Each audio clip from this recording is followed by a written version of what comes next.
natitirang pogo sa bansa ayon sa PAGCOR. Kasabay ng pagpapasara sa tinaguriang pinakamalaking pogo hub na nakatayo sa Kawit sa Cavite.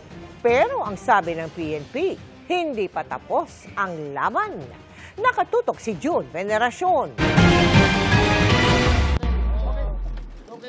Full force ang mga matataas na opisyal ng gobyerno nang inspeksyonin ang pinakamalaking pogo hub sa bansa na matatagpuan sa Cavite. Pinasok ang mga dormitoryo at gaming area. Pagkatapos ay pinadlock. Nakatayo ang pogo hub sa ari-ariang ibinenta noong 2017 ng pamilya ni Interior Secretary John Vic Remulla. As of last month, wala nang kuryente yung mga buildings dito. Pinatay na.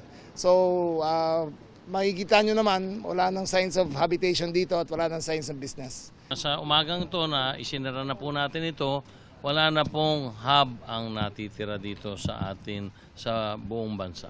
Problemado ngayon ang operator kung ano ang gagawin sa 30 ektaryang ari-arian na merong 57 gusali.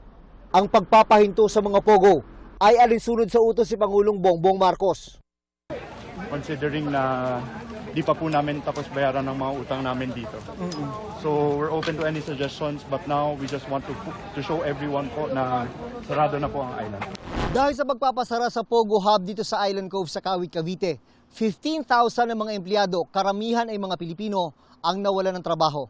Sa kabuuan, sabi ng PAGCOR, 40,000 ang mga displaced workers dahil sa pagpapahinto ng gobyerno sa Pogo. Kabilang dyan ang 3 anak at isang manugang ni Annabel. Pati siya ay nawalan ng kita dahil natigil na rin ang kanyang pagtitinda sa labas ng Pogo Hub. Tagal na, wala kami income, walang ano. Ngayon, naghahanap ako ng pupwestuhan kung saan ako pwede makapagtinda. Pero hindi pa tapos ang problema sa Pogo.